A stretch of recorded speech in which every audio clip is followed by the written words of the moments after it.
Assalamualaikum warahmatullahi ta'ala wabarakatuh. Bismillah, alhamdulillah, wassalatu wassalamu ala rasulillah wa ala alihi wa sahbihi wa mawalah. Bismillah, masyaallah, la yasuqul khaira illallah. Bismillah, masyaallah, la yasrifus su'a illallah. Bismillah, masyaallah, ma kana min ni'matin faminallah.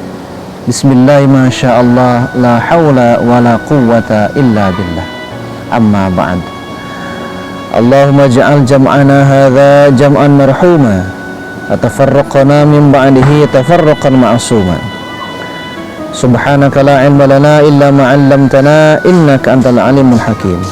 Rabbi shrah li sadri wa yassir li amri wahlul 'uqdatam min lisani yafqahu qawli. Allahumma faqihna fid din wa 'allimna ta'wil. Allahumma sallimna li Ramadan wa sallim Ramadan lana wa tasallamhu minna mutaqabbala bi rahmatika ya arhamar rahimin. Para pemirsa Tanwiriyah TV, sahabat sekalian, kaum muslimin dan muslimat yang dimuliakan oleh Allah Subhanahu wa taala dan semoga senantiasa dirahmati olehnya. Alhamdulillah, kita sudah berada di bulan suci Ramadan, bulan yang kita nantikan, bulan yang penuh rahmat, penuh maghfirah dari Allah Subhanahu wa ta'ala.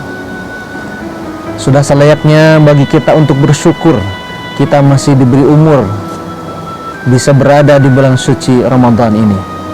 Apalagi dari bulan-bulan sebelumnya Rasulullah Sallallahu Alaihi Wasallam mengajarkan kita untuk senantiasa berdoa. Allahumma barik lana fi Rajab wa Sya'ban wa ballighna Ramadan. Ya Allah, berkahilah kami di bulan Rajab dan di bulan Sya'ban, serta sampaikanlah, pertemukanlah kami dengan bulan Ramadan. Alhamdulillah, kita sekarang sudah berada di bulan Ramadan. Berarti doa-doa kita yang kita panjatkan sejak bulan Ramadan, kemudian bulan Sya'ban, itu diijabah, dikabulkan oleh Allah Subhanahu wa ta'ala. Buktinya sekarang kita berada di bulan Ramadan. Maka sepantasnya bagi kita untuk senantiasa bersyukur kepada Allah Subhanahu wa ta'ala. Paling ringan bersyukur, paling mudah, paling sedikitnya bersyukur itu dengan mengucapkan Alhamdulillahirabbil alamin. Kesananya lebih jauh dari itu, yaitu dengan cara senantiasa terus meningkatkan ibadah kita kepada Allah Subhanahu wa ta'ala. Maka dari itu, semoga saja dengan kita senantiasa bersyukur, dan insya Allah janji Allah di dalam surat Ibrahim, la in syakartum la azidannakum. Seandainya apabila kita bersyukur kepada Allah, maka Allah akan tambahkan kenikmatan kepada kita. Semoga Allah Subhanahu wa ta'ala senantiasa menambahkan kenikmatan kepada kita, khususnya kenikmatan sehat, kekuatan, serta kenikmatan untuk beribadah kepada Allah Subhanahu wa ta'ala, khususnya di bulan Ramadan ini, baik di siang hari ataupun di malam hari. Para pemirsa Tanwiriyah TV, sahabat sekalian, kaum muslimin wal muslimat yang dirahmati Allah Subhanahu wa ta'ala, bulan Ramadan merupakan bulan ke-9 dari tahun Hijriyah, yang merupakan bulan yang spesial, bulan yang berbeda dari bulan-bulan yang lainnya, karena Allah menciptakan dan memposisikan Ramadan itu seperti itu. Bulan yang sangat istimewa, sangat spesial, di mana pada bulan ini Allah Subhanahu wa ta'ala membuka lebar pintu-pintu surga, menutup pintu-pintu neraka, bahkan membelenggu setan-setan, sehingga kesempatan bagi kita untuk melaksanakan amal ibadah sangatlah tinggi.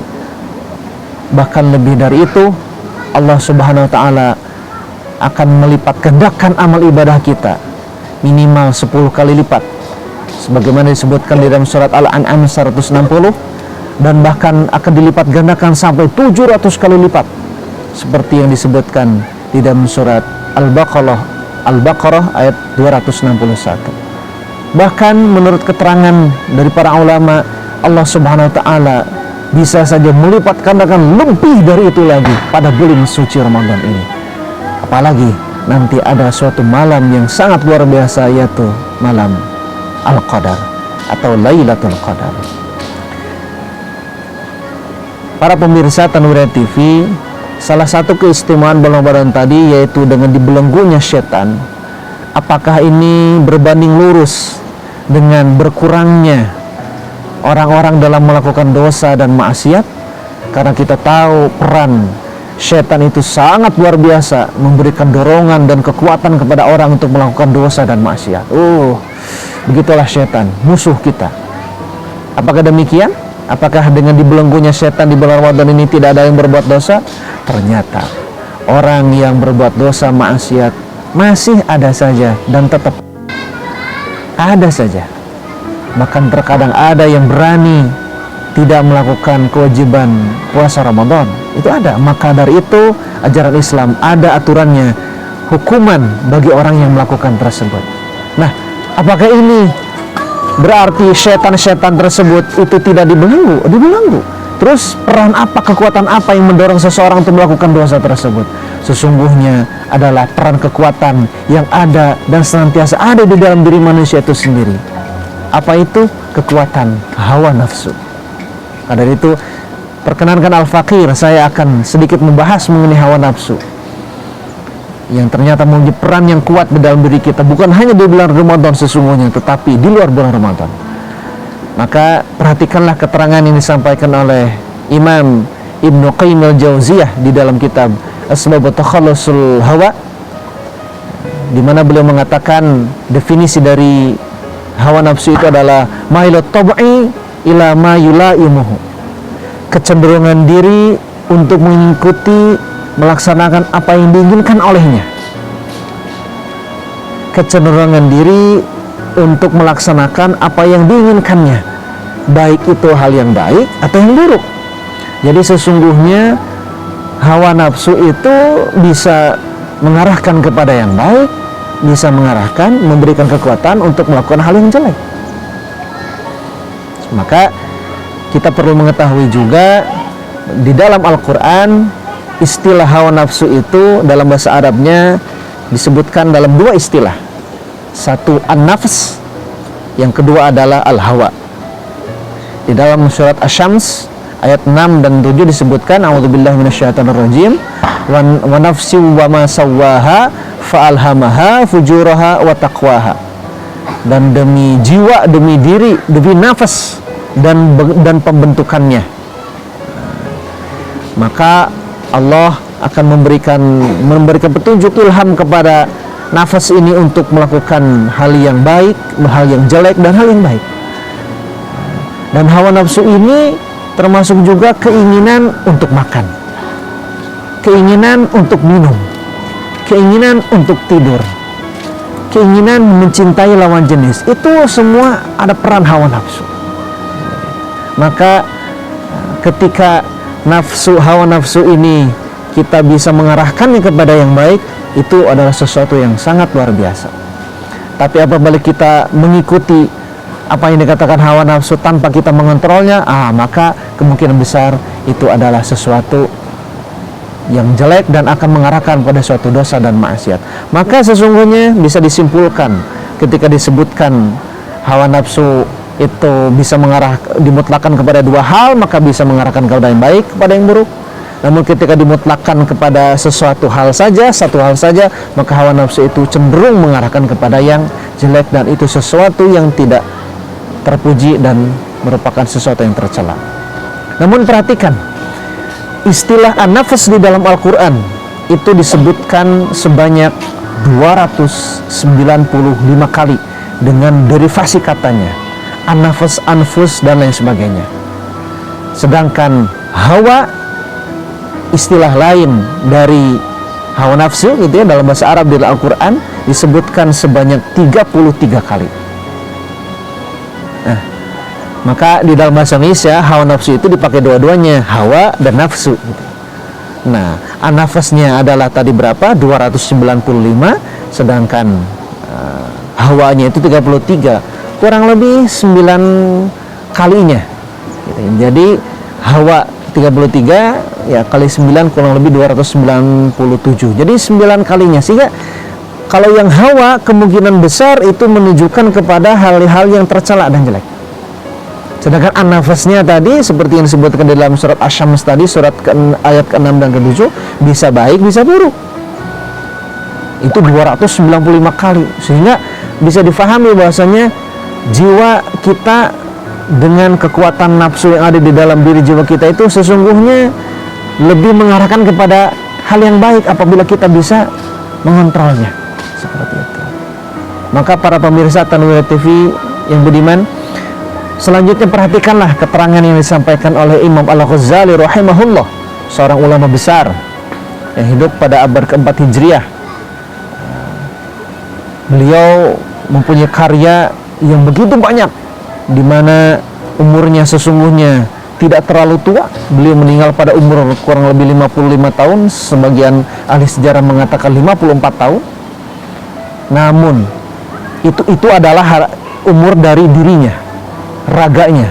Sedangkan umur dari jiwanya, beliau sampai sekarang ilmunya, kitabnya dikaji.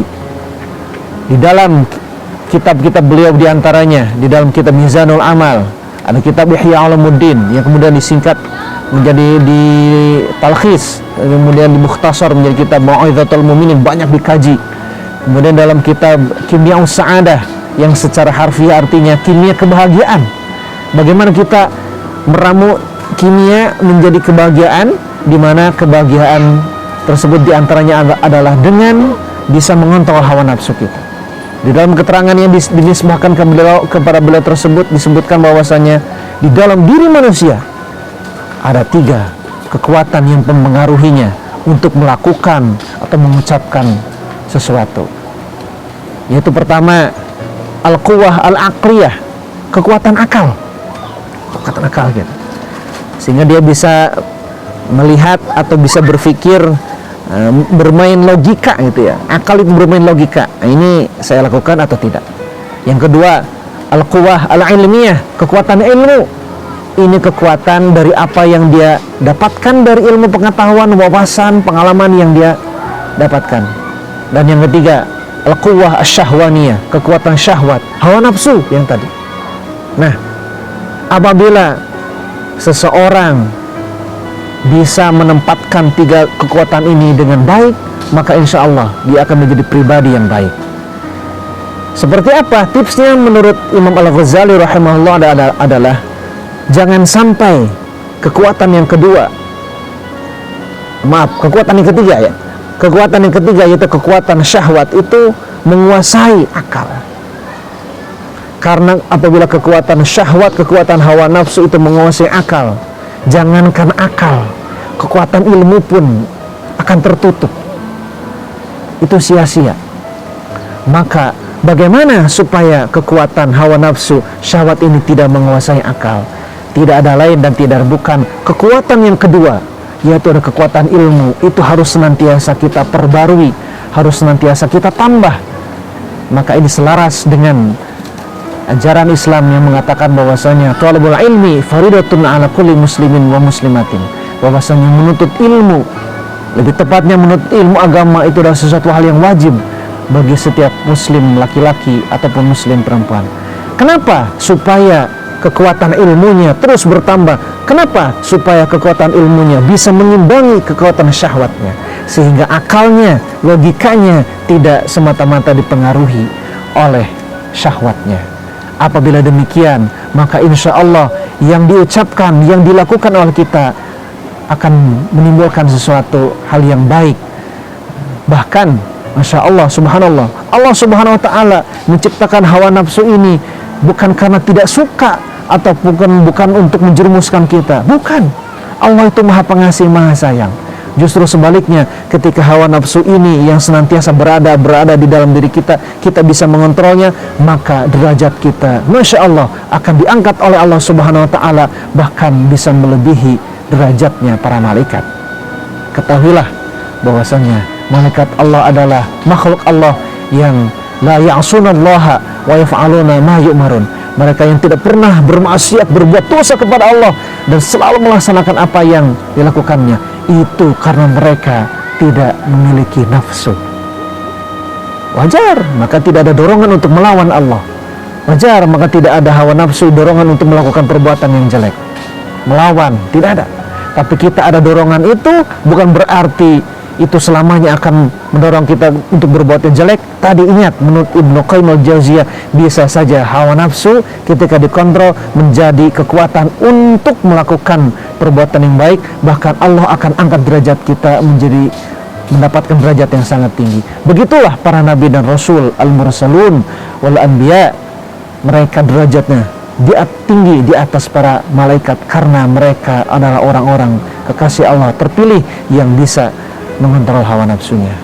Semoga kita semua pada bulan Ramadan ini bisa mengontrol hawa nafsu kita, bisa meningkatkan amal ibadah kita, bisa dikatakan hawa nafsu yang jelek dan setan yang merupakan musuh kita, sekarang tinggal satu musuh kita, yaitu adalah hawa nafsu.